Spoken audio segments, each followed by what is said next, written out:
Ahí. Bien, ahí ¿No? se va a acercar Vale, te va a hacer la pregunta. Dale, dale, dale. ¿Cómo va? Bueno, hola. Eh, Hola, vale. Más preguntas. La primera es, ¿qué es la sociología para vos? Wow, la sociología.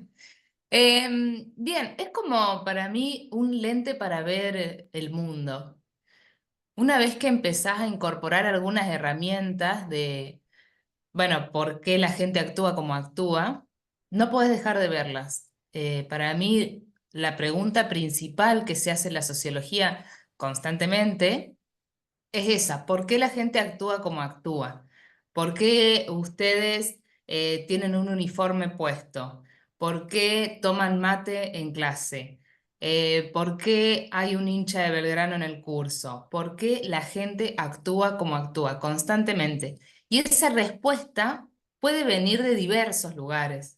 Entonces, por eso, no sé si vienen viendo ya que hay un montón de escuelas de pensamiento, más estructuralista, más subjetivista, más constructivista. Hay como formas de responder a esa pregunta, pero básicamente es esa la que para mí significa la pregunta principal. Entonces, para mí termina siendo una forma de pensar y una forma de ver al mundo.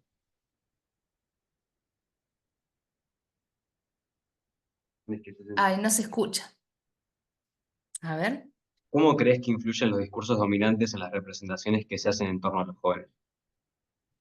Uh. Tan picantes las preguntas, Rodrigo, ¿eh? Tan picantes. ¿Los discursos, me repetís? Eh, ¿Cómo influyen los discursos dominantes en las representaciones que se hacen en torno a los jóvenes? Perfecto, me encanta, me encanta. Bueno, mi tema de investigación, como habrán visto, es el delito y la seguridad.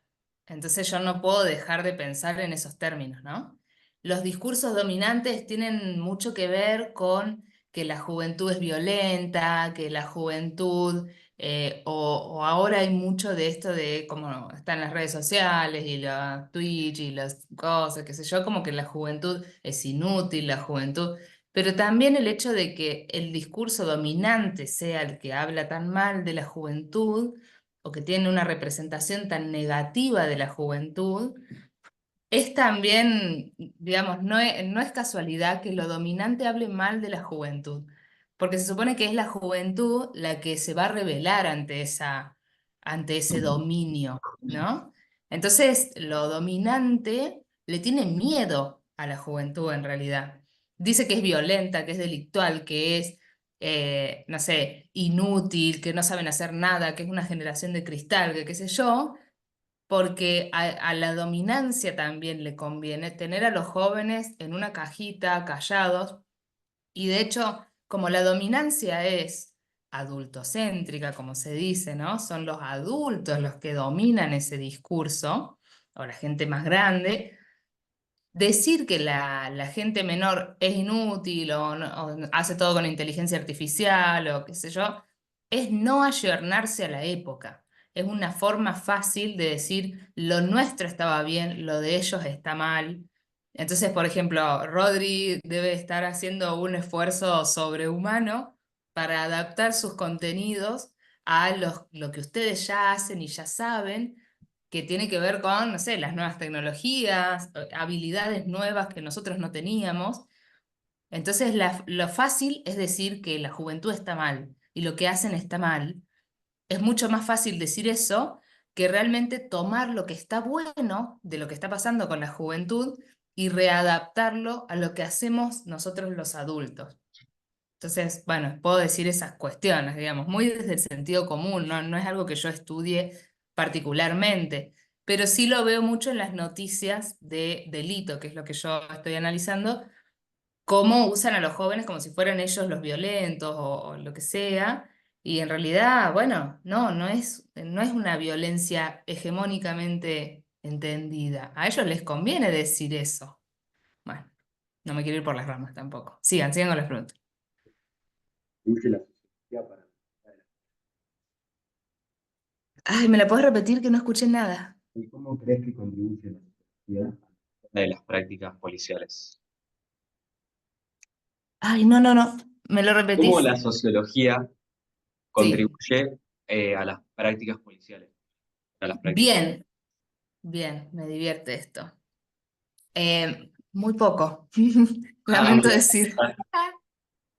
Spoiler alert, casi nada. No, la sociología en realidad lo que puede hacer también tiene que ver con el análisis de lo que está pasando y la comunicación al resto de la ciudadanía. Entonces, realmente las prácticas policiales, cambiar prácticas en general de cualquier institución, prácticas docentes, prácticas del sistema de salud, prácticas de la policía, lleva un proceso muy, muy largo y que poco tiene que ver con la sociología. Es decir, si yo hago sociología para la reforma policial, me va a ir muy mal. Yo hago sociología para saber por qué los policías actúan como actúan.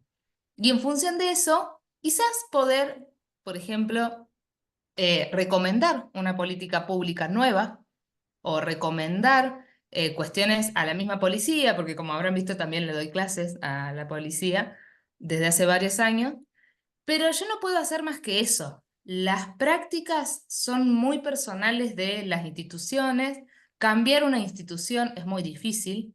No lo hace ni una persona, ni un grupo de personas, ni en pocos años. Los cambios y las reformas institucionales son muy de largo plazo, vamos a decir, plazos que ni siquiera competen a una vida humana.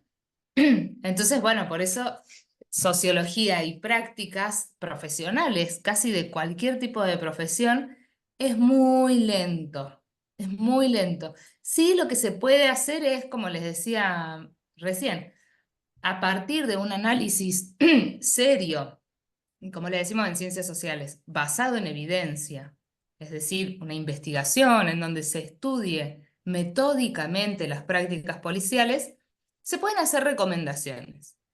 Después lo que pasa con esas recomendaciones es una incógnita, que bueno, tiene que ver con la buena predisposición de gobiernos, la buena predisposición de las instituciones, y eso es aplicable tanto a la policía como al sistema de salud, como al sistema educativo, como al sistema de justicia, al sistema carcelario.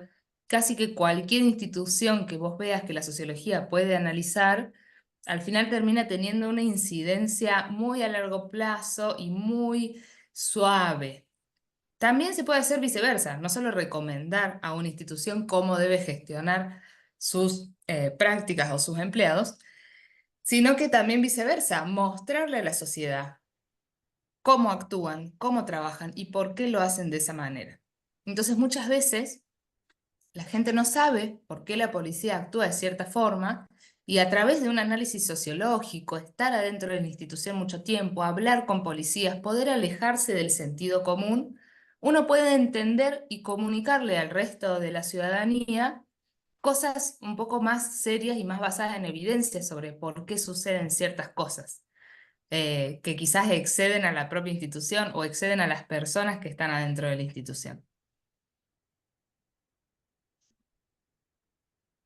No, no te escucho. Ahora los chicos, Fuerte y cerca. no, Sí. ahora los chicos van a pasar a hacer una. Bien.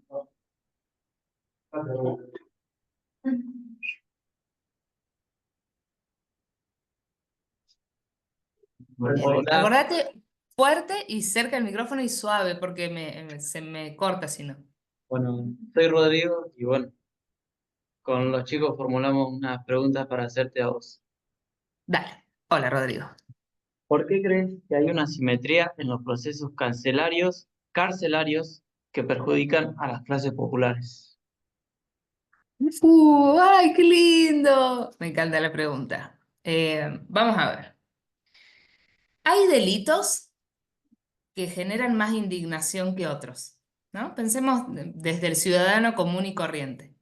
Podemos pensar que hay delitos que generan mucha indignación y son poco complejos de gestionar, como el delito común, el robo de celulares, el robo en la vía pública, etcétera. Delitos que generan un poco menos de indignación y que tienen un nivel de complejidad media, como puede ser conflictos vecinales, como puede ser la violencia de género, como pueden ser los conflictos interpersonales o la violencia en la escuela. Eso genera un poco menos de indignación que el delito común y es un poco más complejo que el delito común.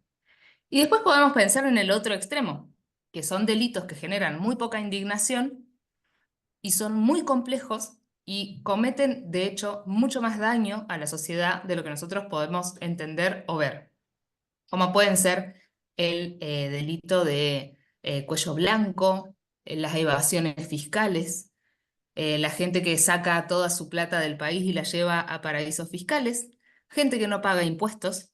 Estamos hablando de altísimo ingreso, ¿no? No hablamos de, ay, yo me olvidé de pagar rentas un mes y se... No, hablamos de gente que se le perdonan impuestos millonarios. Eso genera muy poca indignación y muchísimo daño, muchísimo, a puntos que todavía ni siquiera se puede saber. Entonces, hay que ver que genera mucha indignación el delito común, también porque hay una, se dice en sociología, aporofobia, que es un odio a la pobreza, un odio a la persona que no tiene recursos.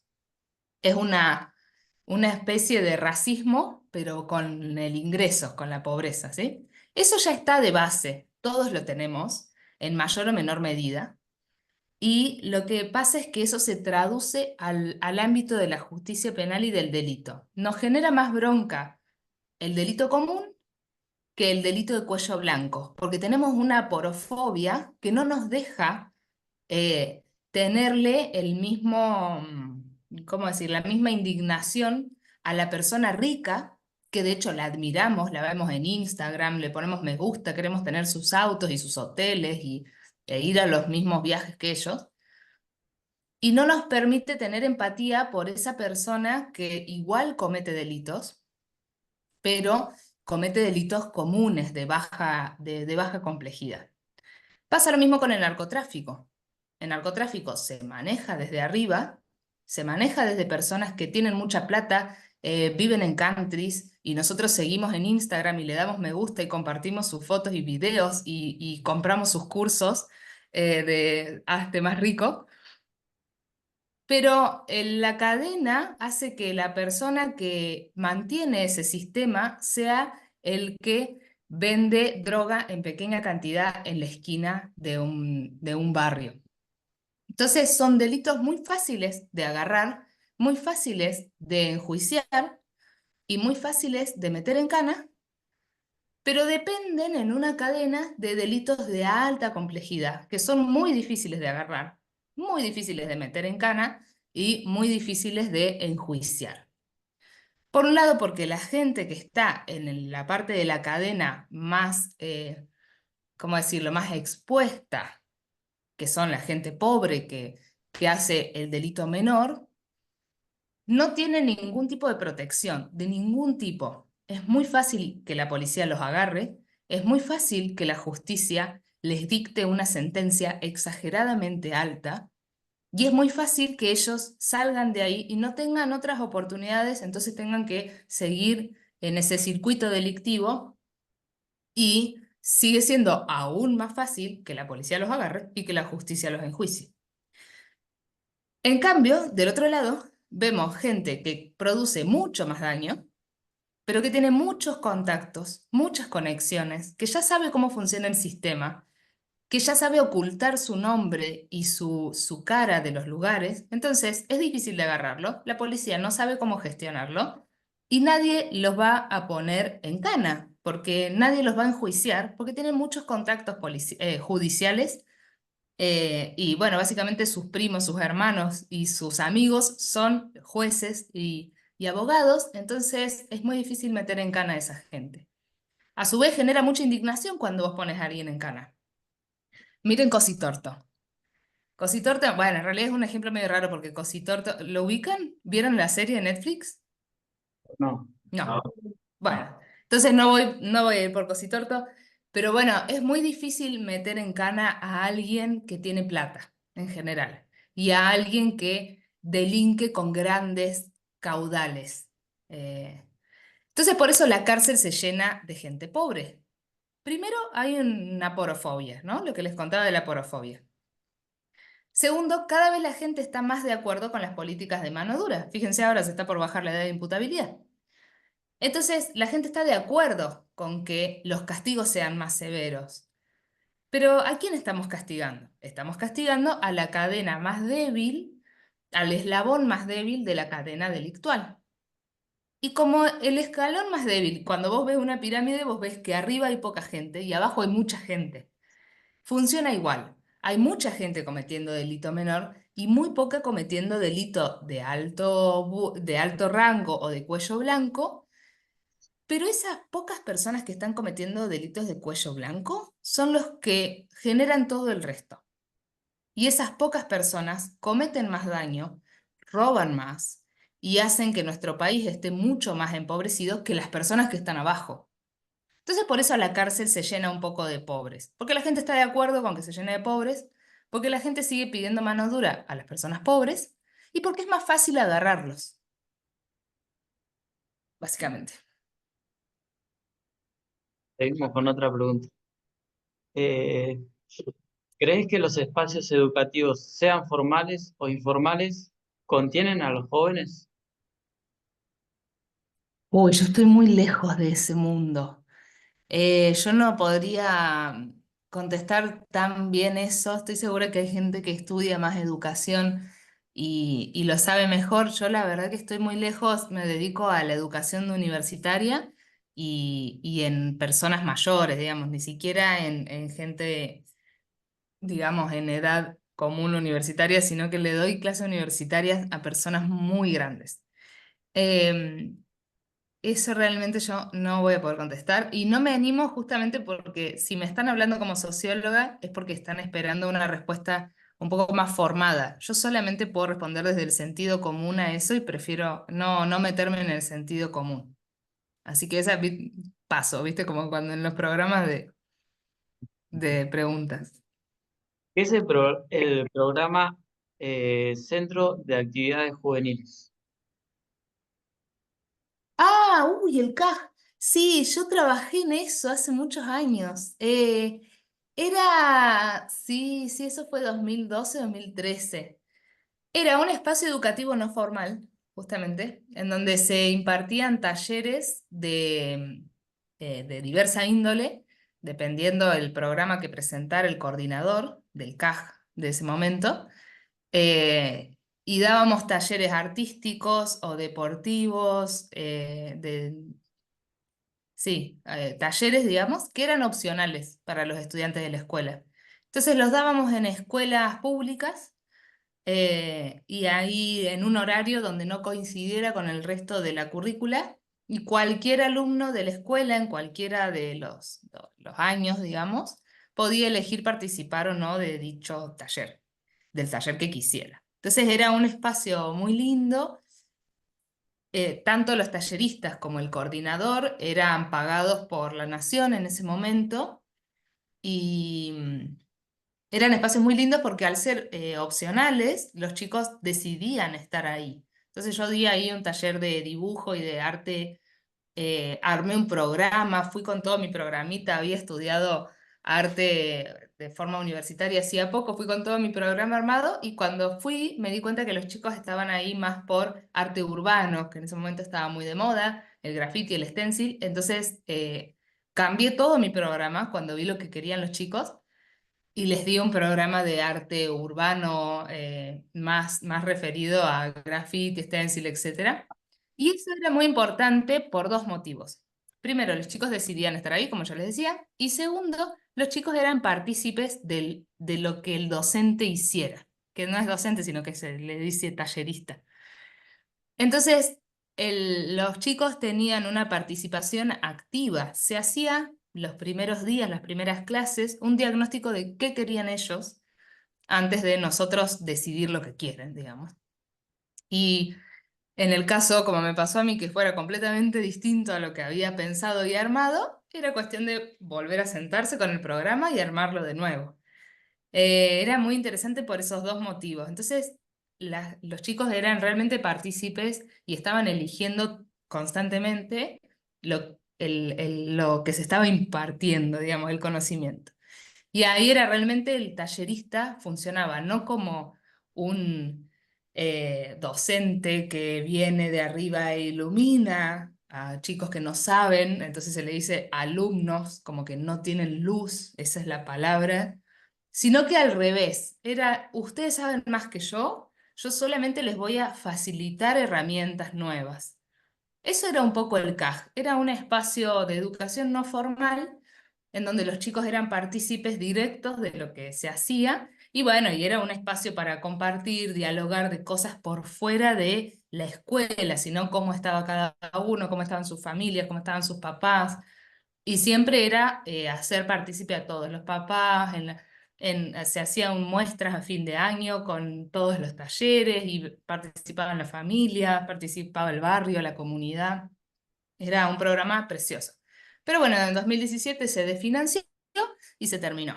Como las cosas buenas a veces terminan, el gobierno en ese momento decidió no seguir con el programa y nunca se volvió a incorporar a ningún lado. Bueno, eso fue lo que hicimos nuestras preguntas y ahora va a pasar un compañero a hacerte otras preguntas. Dale, dale, me encanta. La estoy pasando bien.